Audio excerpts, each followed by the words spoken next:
හොඳයි. අපි අද ස්ටාර්ට් කරන්න හදන්නේ IS වල තියෙන chapter 4. chapter 4 ගත්තොත් මේ තියෙන්නේ අපිට කතා කරන්න තියෙන areas ටික chapter 4 වල මේකෙදී අපි කතා කරන්නේ ඇත්තටම business information systems ගැන. මේකේ තියෙනවා electronic business systems කියලා. ඒතර business information systems වල main systems එක ගැන කතා කරන්නේ අපි මේකෙදී. එතකොට මම ඔයගොල්ලන්ට රෙකමන්ඩ් කරන්නේ අතන මේකේ තියෙන නෝට් එක ගොඩක් පුංචි සමරි නෝට් එකක් තියෙන්නේ. හැබැයි මීට කලින් IS වල කියන්නේ අපේ පරණ සිලබස් එකේ නෝට් එකේ මේ ගැන ගොඩක් විස්තර තියෙනවා.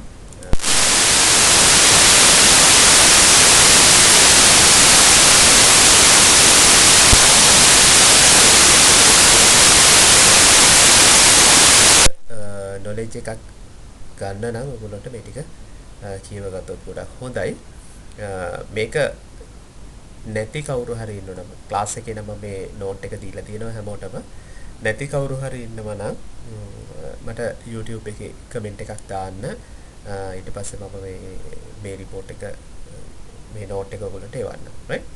අපි දැන් බලමු information systems වල තියෙන අපේ main information systems ටික මොනවද කියලා. එතකොට අපි දන්නවා business එකක් කරගෙන යනකොට මෙන්න මේ business එකේ තියෙන එක එක functions තියෙන විදිහ තමයි අපි මේ organization structure එකේදී කතා කරන්නේ. දැන් ඔයගොල්ලෝ දන්නවා මෙතන තියෙන්නේ information system එකක්. දැන් මෙතන information system කියලා තිබුණාට ඔයගොල්ලෝ දන්නවා මේ information system එකක තියෙන්නේ ඇත්තටම මෙතන තියෙන්නේ computer based information system එකක්. ඒට හේතුව තමයි අපි ගත්තොත් මෙන්න මේ components අයිති වෙන්නේ computer based information system එකකට. මේක අපි කලින් කතා කරලා තියෙනවා. එතකොට අපි මේකෙදි කතා කරපු areas කීපයක් තිබුණා. පළවෙනි එකක් තමයි system කියලා කියන්නේ. system එකක්. ඒතර system එකකට තිබුණ components මොනවද? input තිබුණා, output තිබුණා, ඊට පස්සේ process කියලා එකක් තිබුණා. right? ඒතර ඔය තමයි system එක අපේ components. ඊට පස්සේ අපි ආව මෙතනින් information system කියන එකට.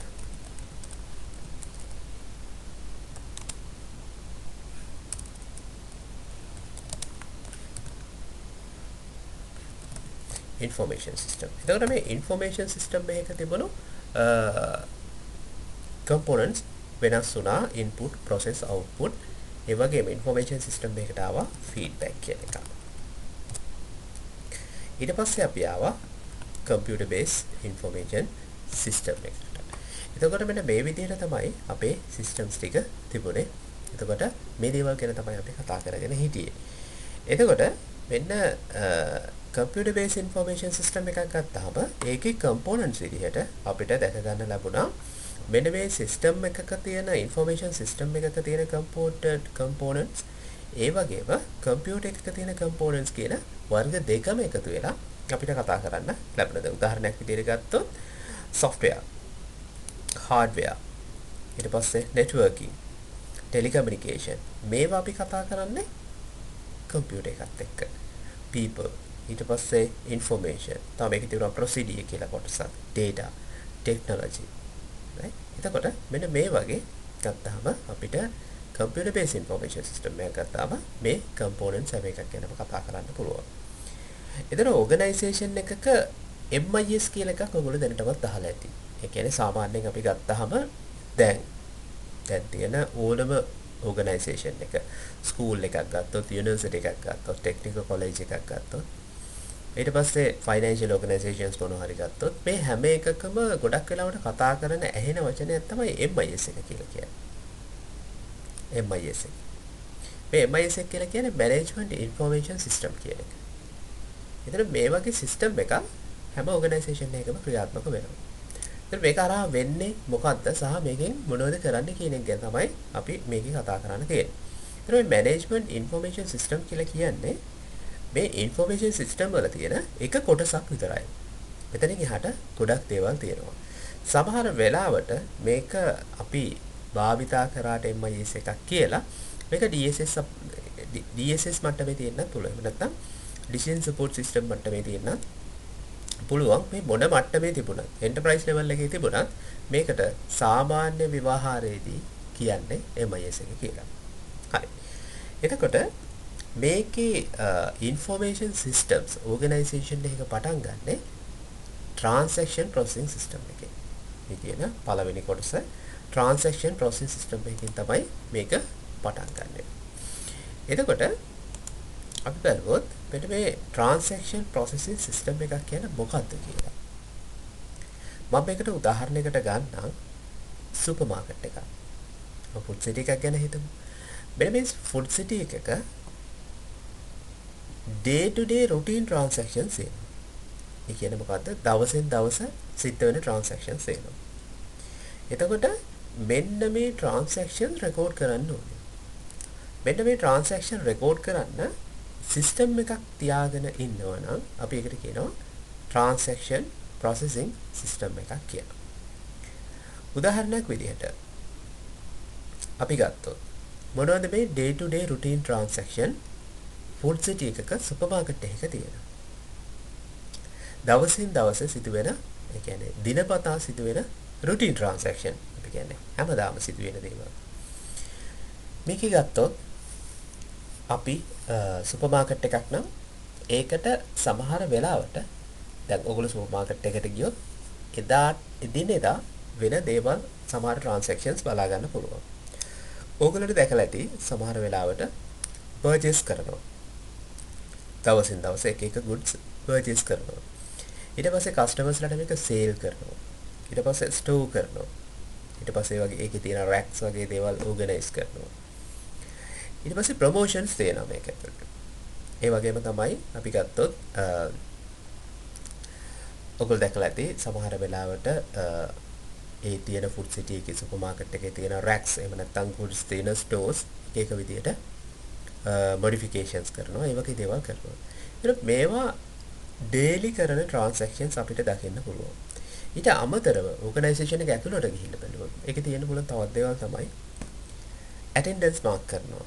මේ එන හැම සේවකයෙක්ගේම attendance mark කරනවා. ඒගොල්ලෝ in time එක out time එක ඒවා mark කරනවා. ඊට පස්සේ මේක ක්ලීන් කරන්න සුපර් මාකට් එක වෙනම ෂෙඩියුල් එකක් යනවා. ඊට මේ හැම දෙයක්ම ගත්තාම මේවා day to day transactions. අපි ඒවට කියනවා day to day routine transactions කියලා. ඒතර මේ ගැන රෙකෝඩ් එකක් තියෙන සිස්ටම් එකකට තමයි අපි කියන්නේ transaction processing system කියලා. ඒතර මේ transaction processing system එකේ මේ දේවල් රෙකෝඩ් කරලා මාසයක් අන්තිමට මාස 2-3ක් අන්තිමට අපිට බලන්න පුළුවන් මෙන්න මේ day to day routine transactions කොහොමද වෙලා තියෙන්නේ කියලා. අපි මේක බලන එකේ වැදගත්කම තමයි අපිට ඒ ගැන decisions ගන්න පුළුවන් වෙන්නේ මෙන්න මේ routine transaction කොයි විදිහටද මේ organization එක ඇතුලේ වෙලා තියෙන්නේ කියලා දැනගත්තොත් විතරයි. එතකොට මේක බලන්න අවශ්‍ය වෙන්නේ මේකේ management level එකට. එතකොට day to day routine transaction record කරන්නේ හැම වෙලාවෙම ground level එකේ. ඒ කියන්නේ operational level එකේ. දැන් අපි ගත්තොත් මේකේ sales ගැන record කරන්න ඉන්නවා සුපර් මාකට් එකේ sales කරන අය ඉන්නවා. එතකොට දැන් ඔය අපි ගත්තොත් POS system එකක් run වෙනවා නම් point of sale ඒක transaction process system එකක්. point of sale එකේ goods විකුණන තැන අපි ගත්තොත් ඒක TPS එක කොටසක්. ඒතර ඊළඟ කාරණාව තමයි මේක මතක තියාගන්න ඕනේ මේ systems අපි වෙන වෙනම කතා කරාට transaction processing system, management information system, decision support system, executive support system මේවා වෙන වෙනම ගොඩක් කලාවල දකින්න නැහැ.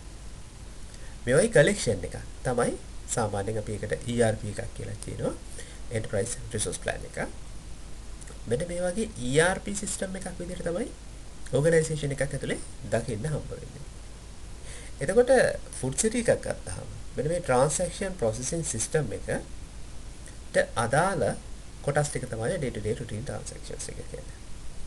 එතකොට managers ලට අවශ්‍ය වෙනවා මේ organization එක ඇතුලේ decisions ගන්න. ඒ decisions ගන්න අවශ්‍ය වෙනවා මෙන්න මේ day to day routine transactions කොහොමද උනේ කියන එක. එතකොට ගත්තොත් අපි හිතමු අපි මාසෙන් මාසෙ ගියොත් එක එක goods වල නැත්නම් එක එක product එකේ sale එක එක විදිහට වෙන්න පුළුවන්. දැන් example එකක් විදිහට ගත්තොත් අවුරුදු මාසේ අප්‍රේල් මාසේ එහෙම නැත්නම් දෙසැම්බර් මාසේ මේ වගේ මාසවල අසාමාන්‍ය විදිහට sale එක ඉහළ ගිහිලා තියෙන්න පුළුවන්. මොකද ඒකට හේතුව ඒකත් එක්ක මේ environment එකේ වෙන changes. නේ? එතකොට මෙන්න මේ අප්‍රේල් මාසේ කියන මාසය තුල කොච්චරක් goods විකුණුණාද කියන එක හැම මාසෙකම රෙකෝඩ් කරලා තියෙනවා නම් අපිට ඊළඟ අවුරුද්ද වෙනකොට බලන්න පුළුවන් මෙන්න මේ goods රෙකෝඩ් වෙලා තියෙන්නේ කොහොමද කොච්චර සේල් එකක් අපිට තියෙනවද කියලා. එතකොට මේ data එක දැනගත්තොත් අපිට පුළුවන්කම තියෙනවා ඊළඟ අවුරුද්දේදී ඒ අප්‍රේල් මාසෙ වෙනකොට ඒ සේල් එකට සූදානම් වෙන්න. මේ පොඩි උදාහරණයක් කිව්වේ. එතකොට ඒ වගේ හැම දෙයකදීම අපිට decisions ගන්න ලේසි වෙනවා මෙන්න මේ routine transaction record කරලා තිබුණොත්. එතකොට මෙන්න මේ decisions ගන්න අපි හදාගන්න system එක තමයි අපි කියන්නේ management information system එක කියලා. මේක ඇත්තටම පාවිච්චි කරන්නේ managerial level එකේ. මේක පාවිච්චි කරනවා. එතන management එකට ඕන decision එකක් ගන්න මෙන්න මේ transaction process system එකේ data use කරන්න පුළුවන්. හරි? එතකොට වෙන්නේ කොහොමද? මේකේ මෙන්න මේ transaction processing system එකේ තියෙන data input කරනවා කොහෙටද? management information system එකට. එතකොට management information system එක මීට වඩා වෙනස් එකක්. එතකොට මේකෙන් කරන්නේ මේ database කරගෙන ඒගොල්ලෝ decisions ගන්නවා managerial level එකේ. එතකොට මේ organization එකේ ඇතුළ ගැන. right? එතකොට organization එකේ ඇතුළ විතරක් නෙමෙයි organization එකේ පිට environment එක ගැනත් consider කරන්න ඕනේ decisions ගන්නකොට organization level එකේ. එතකොට organization level එකේ decisions ගන්න මේකේ director board එක හරි decision makersලා. එතකොට ඒගොල්ලොන්ට support වෙන්න තමයි decision support system එක සාමාන්‍යයෙන් තියෙන්නේ. ඒ උදාහරණයක් විදිහට ගත්තොත් මේ management information systems වල තියෙන data මෙන්න මේ ගත්ත decisions ඔක්කොම ටිකයි ඊට පස්සේ environment එකේ තියෙන data ටිකයි ඔක්කොම එකතු කරලා පුළුවන් organization එකට decisions ගන්න.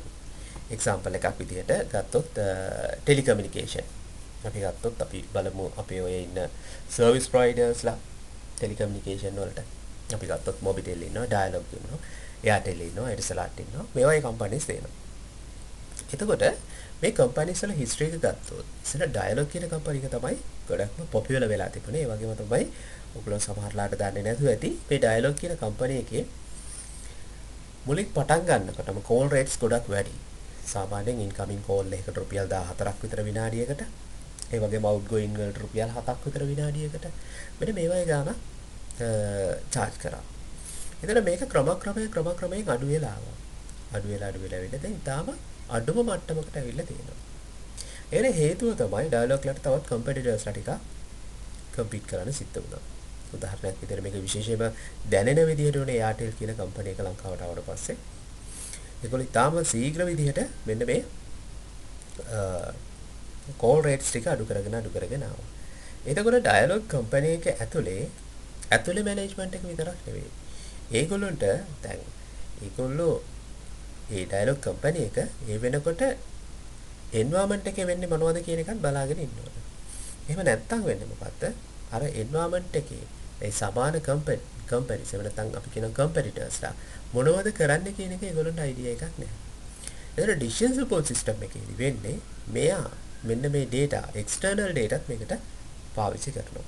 මේ පාවිච්චි කරලා decision making වලට support කරන system එක හදා ගන්නවා. ඒතර මේ system එක use කරලා අපිට පුළුවන් decision make කරන්න. දැන් උදාහරණයක් විදිහට financial advisor කෙනෙක් ගත්තොත් decision support system එක. ඒතර financial advisor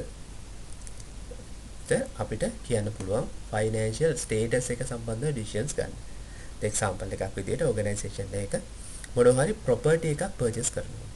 එතන මේ property එක purchase කරනකොට ඒකේ ඒ වෙලාවේ purchase කරන්න පුළුවන්ද? එහෙම නැත්නම් ඒකට කොච්චර cost එකක් organization එකෙන් දරන්න පුළුවන්ද කියන එක අපිට decision support system එකකින් ගන්න පුළුවන්කම තියෙනවා. ඊට පස්සේ එතනින් එහාට executive support system එකක් ගැන කතා කරනවා. ඒතර මෙන්න මේ decision support system එකේ output එක අපිට input එකක් විදිහට පාවිච්චි කරන්න පුළුවන් මොනවටද? executive support system එකට. එතකොට executive level එකේ කවුරු හරි ඉන්නවනම් organization එකේ ඉන්න executives ලට decisions make කරන්න ඒගොල්ලන්ට පාවිච්චි කරන්න පුළුවන් executive support system එක. ඒතර මෙන්න මේ විදිහට තමයි මේ අපේ තියෙන management information systems ටික එහෙම නැත්නම් information systems ටික ක්‍රියාත්මක වෙන්නේ. මේකෙදි key points දැනගෙන ඉන්න ඕනේ. ඒ කියන්නේ දැන් අපි ගත්තොත් exam එකේදී මේකේ ප්‍රශ්න අහනවා නම් transaction processing system එකක් ගත්තාම මේක use කරන level එක මොකක්ද organization එකේ. නේ organization එකේ level එක ගත්තොත් දැන් මේ අපි organization එකේ pyramid එකක් මේ විදිහට ඇන්දොත් මේකේ තියෙන ground level එක අපි කියනවා transaction level එකක් කියලා. right ඊළඟට තියෙනවා management level එක. ඊළඟට decision making level එකක් තියෙනවා. right එතකොට මෙන්න මේකේ use කරන්න මෙන්න මේ ground level එකේදී තමයි transaction processing system එකක් සිද්ධ වෙන්නේ. ඊට පස්සේ තවත් අහන ප්‍රශ්නයක් තමයි මේකේ record වෙන දේවල් මොනවද කියලා. ඒතර ඒක ගත්තොත් day to day routine transaction මේක මේ වචනේ ගොඩක් වැදගත්. මේක තමයි ගොඩක් තැන්වල exam එකේදී අහලා තිබුණේ day to day routine transactions. නේ ඒක. ඊට පස්සේ තවත් අහන්න පුළුවන් කාරණාවක් තමයි මේකට examples. ගත්තොත් POS එකක් point of sale system එකක් මේකට example එකක් විදිහට දෙන්න පුළුවන්. එතකොට ඕනම අවස්ථාවක routine transaction එකක් record කරන අවස්ථාවක් මේකට example එකක් විදිහට ගන්න පුළුවන්.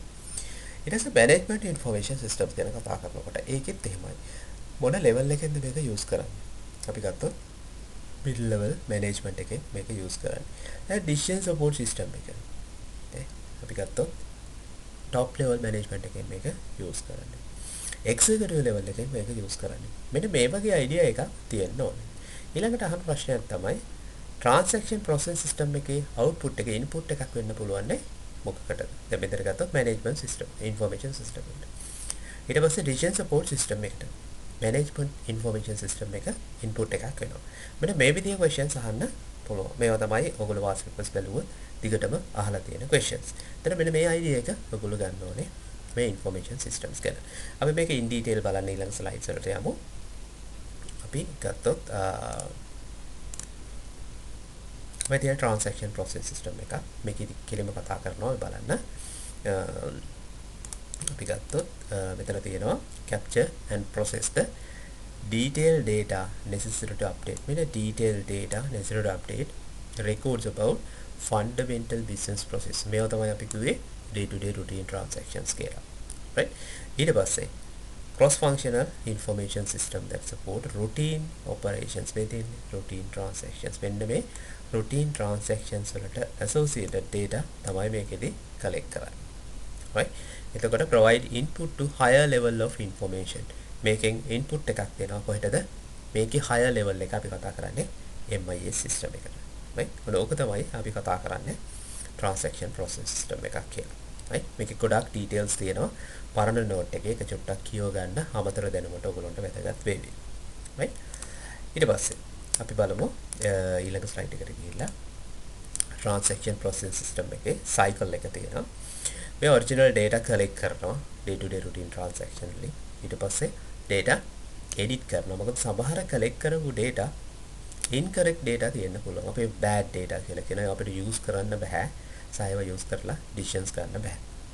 එතකොට මෙන්න මේ incorrect data, bad data අපි correction කරලා ගන්න ඕනේ. එහෙම නැත්නම් ඒක දැන් incorrect data එකක් ගත්තොත් අපි හිතමු උදාහරණයක් විදිහට transaction එකක් වෙලා තියෙනවා. record වෙලා තියෙනවා. අපේ අදාළ transaction එක අපි හිතමු මොනවා හරි හේතුවක් හින්දා වැරදීමක් වෙලා edit වෙලා තියෙනවා කියලා. enter වෙලා තියෙනවා කියලා. එතකොට මේ enter වෙච්ච එක ඒ වැරද නිවැරදි කරන්න ඕනේ. ඒ නිවැරදි කරලා තමයි අපේ database එකේ තියාගන්න. මොකද එහෙම නැත්නම් අපි මේක base කරගෙන තමයි ඉතිරි systems ඔක්කොම හදන්නේ. එතකොට මේ edit කරලා මේකත් data එක manipulate කරන්න ඕනේ. manipulate කියලා කියන්නේ අපි දන්නවා data manipulations වල insertion, updation, deletion කියලා තුනක් ගැන අපි කතා කරා. right insert, update, delete, retrieve කියන තුන අපි එක CRUD functions කියලා කතා කළා. එතන මේක තමයි data manipulation කියලා අපි කතා කරන්නේ. ඊට පස්සේ මේ manipulate කරපු data අපි store කරලා තියන්න ඕන database වල. right? එතකොට ඒක තමයි මේ TPS එක කියලා අපි කතා කරන්නේ. ඊට පස්සේ මේ data production වලට යවන්න පුළුවන්. ඒ කියන්නේ අපිට මේ data හරහා දේවල් නිර්මාණය කරගන්න පුළුවන්. ඔක තමයි transaction processing system එකේ සාමාන්‍ය ක්‍රියාවලිය. එතන මේකේ inputs මොනවද ගත්තොත් transaction processing system එකකට තියෙන්න පුළුවන්. customer place කරපු order එක, purchase order එක, හරි receipts තියෙන time cards, attendance. මේ time cards කියලා කියන්නේ සේවකයන්ගේ attendance mark කරන්න තියෙන card එක. මේක සාමාන්‍යයෙන් ගොඩක් පරණ system එකක්. දැන් නම් මේක භාවිත කරනවා ගොඩක් අඩුයි. ඊට පස්සේ invoices sales වල තියෙන. ඊට පස්සේ customer ට කරපු payments මේ වගේ දේවල් process එකේදී මේකේ කතා කරන්නේ data collection, data editing, data correction, data processing, data storage, document production කියන එක. right? ඒකට ඒ වගේ දේවල්. output එක result එක organization records update කරනවා. ඊට පස්සේ මේක මේ output එක input එකක් වෙනවා management information system වලට. right? ඊට පස්සේ අපි කතා කරනවා ඊළඟ level එක management information system බලන්න. transaction data තියෙනවා. ඒවා transaction processing system එකක් කරා management information system එකකට එනවා. එතන මේ management information system එකේ අපි කතා කරන්නේ ගොඩක්ම මෙන්න මේ reports ගැන. මොකද මේ managerial decisions වලට අවශ්‍ය report generate කරන එක තමයි management information system එක කරා වෙන්නේ. මේකේ තියෙනවා summary reports තියෙනවා, exception reports තියෙනවා, යෝග reports තියෙනවා. right? මෙතන තියෙනවා organized collection of people, procedures, software, database and devices that provide routine information to managers and decision makers. So managers ලාට decision makers ලාට TPS එක හරහා දෙන system එකෙන් decision make කරන්න තියෙන system එකක් තමයි management information system එකක් කියලා තමයි MIS එකක් කියලා කියන්නේ. එතන මෙතන තියෙනවා MIS typically provide standard report generated using data from a TPS. එතන TPS data වලින් තමයි MIS එක හැදෙන්නේ. මේකේ තියෙන reports ටිකක් තමයි reports generate කිරීමක් තමයි මේකේ ප්‍රධාන කාර්යය වෙන්නේ. එතකොට මේ තියෙන්නේ TPS එකයි MIS එකයි connect වෙන විදිය. දැන් මේ order files එනවා, production files එනවා, account files එනවා. මේවා day to day routine transaction record කරන ඒවා. ඒතර order processing system එකක් ගත්තොත් ඒ හරහා මේකේ MIS එකට data file එකක් add වෙනවා. මේ MIS එක හරහා report generate වෙනවා. මේක managers ලාට use කරන්න පුළුවන් decision making වලට. මේක තමයි MIS එකක් ඇතුලේ සිද්ධ වෙන දේවල්. එතකොට මේ report generate වෙන එක එක වර්ගයේ reports තියෙනවා. දැන් මෙතන reports කීපයක් ගැන විස්තර තියෙනවා. මොකද ඔයගොල්ලන්ට පේනවා පරණ note එක. මේ තියෙන පරණ note එක. මේකේ තියෙන MIS එකක් මේ තියෙන්නේ. මේ MIS එකේ තියෙන reports ටික. drill down, exception, demand report, key indicator report, schedule report. ඒතර මේ ටික ගත්තාම මෙතන තියෙනවා ලොකු විස්තරයක් මෙන්න මේ එක එක තියෙන reports ගැන. එතකොට ඔයගොල්ලෝ මේක පොඩ්ඩක් කියව ගන්න. මොකද ඒක ගොඩක් වැදගත් වෙයි. මෙතනදී ඊටම පුංචි note එකක් තමයි දීලා තියෙන්නේ. මෙතනදී periodic schedule reports ගත්තොත් මේකදී අපි කතා කරන්නේ periodically. එහෙම නැත්නම් monthly වෙන්න පුළුවන්, yearly වෙන්න පුළුවන්, quarterly වෙන්න පුළුවන්, day by day වෙන්න පුළුවන්. මේ වගේ exact period එකක provide කරන reports අපි කියනවා schedule reports කියලා. ඊට පස්සේ තියෙන exception reports කියලා. එතකොට මේ exception report එකක් කියලා කියන්නේ සාමාන්‍යයෙන් automatically තමයි මෙයාව generate වෙන්නේ. එතකොට මේක වෙන්නේ මම උදාහරණයක් විදිහට කිව්වොත් මොනවා හරි accept කරපු දෙයක් නැත්තම්. දැන් උදාහරණයක් විදිහට අපි හිතමු organization එකට supplier කෙනෙක් අපි හිතමු මාසේ 20 වෙනිදා වෙනකොට මොනවා හරි supply එකක් දෙනවා. එතන මේ 20 වෙනිදා වෙනකොට මේ supply එක ආවේ නැත්තම් report එකක් automatically generate වෙනවා.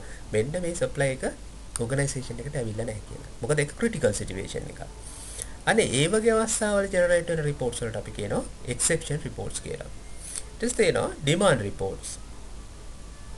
demand reports කියලා කියන්නේ මේ demand reports කියලා කියන්නේ අපි report එකක් ඉල්ලුවාම තමයි ඒක දෙන්නේ. අපිට organization එකකට හදිස්සිය අවශ්‍ය වෙනවා. දැන් මේ වෙලාවේ තියෙන sale එක මොකක්ද කියලා. අපිට ඒ වෙලාවේ තියෙන සේල් එක සිස්ටම් එකට කියලා එතනින් ගන්න පුළුවන්. හැබැයි ඒක අර ඩේ ටු ඩේ රුටීන් එකක් වගේ නෙවෙයි. එහෙම නැත්නම් ෂෙඩියුල් රිපෝට් එකක් වගේ නෙවෙයි. ඒක automatically generate වෙන දෙයක් නෙවෙයි. අපිට අවශ්‍ය වෙලාවට අවශ්‍ය දැනින් අපිට report එක ගන්න පුළුවන්. ඒකට අපි කියන demand report එකක් කියලා. ඊට පස්සේ push reporting මේකෙදි කතා කරන්නේ managers ලගේ dashboard එකට අවශ්‍ය report එකක් push කරන එක. දැන් මේ පෙන්නලා තියෙන digital dashboard දැන් reports generate කරනකොට ඇත්තටම numbers වලින් නෙවෙයි graphs වලින් තමයි ගොඩක් වෙලාවට reports දෙන්නේ. මොකද graph එකක තියෙන clarity එක ගොඩක් වැඩි. ඒ කියන්නේ information grab කරගන්න ඉතාලම අඩුම කාලයකදී පුළුවන්. ඒ හින්දා දැන් ඔයගොල්ලෝ ෆයිනලි ඒකේදී ප්‍රොජෙක්ට් එක කරනකොටත් ගොඩක් සැලකිලිමත් වෙන්න මෙන්න මේ රිපෝට්ස් දෙනකොට ඒක ගොඩක් ග්‍රැෆිකලි දෙන්න try කරන්න. එතකොට ඒක තමයි ඒගොල්ලෝ accept කරන්නේ. ඊට පස්සේ මේකේ තියෙනවා activities ටික. ඒතර මේ activities වල තියෙනවා දැන් අපි බලුවොත් මේක කොහොමද කියලා. Consider following statements. තියෙනවා MIS can support only structured question decision making. එතන මේ questions වල තියෙනවා structured, unstructured, semi structured කියලා questions types කීපයක්. structured question එකක් කියලා කියන්නේ exact answer එකක් දෙන්න පුළුවන්. දැන් උදාහරණයක් විදිහට අපි ගත්තොත් මේ මාසේ sale එක කීයද? මේ මාසේ A කියන product එකේ sale එක කීයද? ඒක structured එකක්. right? එතකොට semi structured එකක් කියලා කියන්නේ එහෙම exact answer එකක් දෙන්න පුළුවන් වගේම prediction එකක් තියෙන්න පුළුවන්. unstructured question එකක් කියලා කියන්නේ ඒකේ prediction ඇත්තටම තියෙනවා. දැන් අපි ගත්තොත් ඉස්සරහ මාස 6 තුල සේල් එකේ growth එක කොහොමද අපේ වෙන්නේ organization එක කියලා ගත්තොත් ඒක unstructured question එක. ඒතර ඒ වගේ එකකට අපිට support කරන්න බෑ මෙන්න මේ තියෙන TPS වලට. එතකොට මේක ගත්තොත් කොහොමද support කරන්නේ කියලා මේකේ හොඳ note එකක් තියෙනවා summary එකක් අන්තිමට මම ඒක පෙන්නන්නම්. මෙන්න මෙතන බලන්න. මේ තියෙන මෙන්න මෙතන තියෙනවා. මෙන්න මේ slide එක 19th. මේ slide එකේ තියෙනවා මෙන්න මේ MIS එක, TSS එක, TPS එක කොහොමද support කරන්න කියලා. operation level එකේදී අපිට support කරන්න පුළුවන් decision makers structure විතරයි. ඊට පස්සේ management information system වෙනකොට මේක semi structured වෙනවා. decision support system වෙනකොට unstructured questions වලට මෙයාට දෙන්න පුළුවන්. එතකොට අපි ගත්තොත් මේ විදිහට මත තියා ගන්න ලේසි. transaction process system එක structured, management information system එක semi structured, decision support system එක unstructured විදිහට. දැන් අපි question එකට answer එක ගත්තොත් එතන MIS can support only unstructured decision making. වැරදි. මෙයාට unstructured ඒවට decision make කරලා support කරන්න බෑ. මෙයාට semi structured ඒවට තමයි පුළුවන්කම තියෙන්නේ. ඒතර මේක statement එකක් විදිහට වැරදි.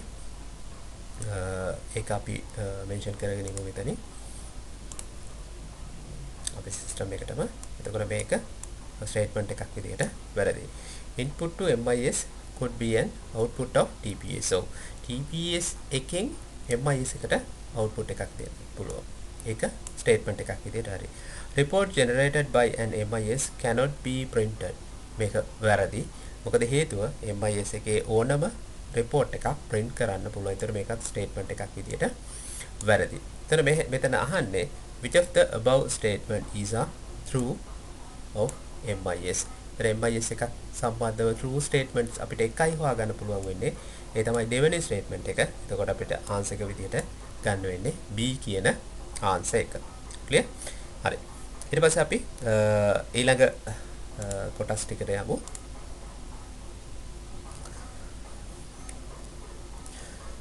ඊට පස්සේ type of function specific MIS. එතකොට මේකේ කතා කරන්නේ MIS types කීපයක් ගැන. specific MIS types කීපයක් ගැන තමයි මෙතනදී කතා කරන්නේ. අපි මේකෙදි කතා කරනවා marketing information system එකක්, human resource information system එකක්, financial management information system එකක්, production management information system එකක්. ඒතර මෙන්න මේ ගැන මම ඊළඟ වීඩියෝ එකේදී විස්තරාත්මකව ඔයගොල්ලන්ට දෙන්න. එතකොට මේ දක්වා අපි කතා කරලා තියෙන්නේ MIS වල. එහෙම නැත්නම් 4 වෙනි chapter එකේ පළවෙනි වීඩියෝ එක මේ තියෙන්නේ. එතකොට ඊළඟ වීඩියෝස් වලින් මම 4 වෙනි chapter එක ඉදිරියට කරගෙන යන්න පුළුවන්. එතකොට මේ වීඩියෝ එකේ මොනවා හරි questions තියෙනවා නම් comment කරන්න YouTube එකේ. අපිට පුළුවන් ඒවා බලලා ඔයගොල්ලන්ට අවශ්‍ය answers දෙන්න. දැන් අපි දන්න විදිහට මේක අපේ institute එක විතරක් නෙමෙයි ගොඩක් institutes වල students ලා මේක study කරනවා. ගොඩක් වැදගත් දෙයක්. ඉතින් ඒ හින්දා මේක ස්ටඩි කරන්න කමක් නැහැ කවුරු වුණත් ස්ටඩි කරාට මොන හරි ක්වෙස්චන්ස් තියෙනවා නම් දාන්න. එතකොට අපේ ඉන්ස්ටිටියුට් එකේ අපි ප්‍රොවයිඩ් කරලා තියෙනවා පරණ නෝට්ස් ස්ටුඩන්ට්ස්ලාට ඒවා කියවන්න. එතකොට එක්සෑම් එක තියෙනවා. ඒ හින්දා මේ දවස්වල හොඳට පාඩම් කරන්න. හරි. එතකොට අපි ඊළඟ වීඩියෝ එකේදී හම්බ වෙමු. බොහොම ස්තුතියි.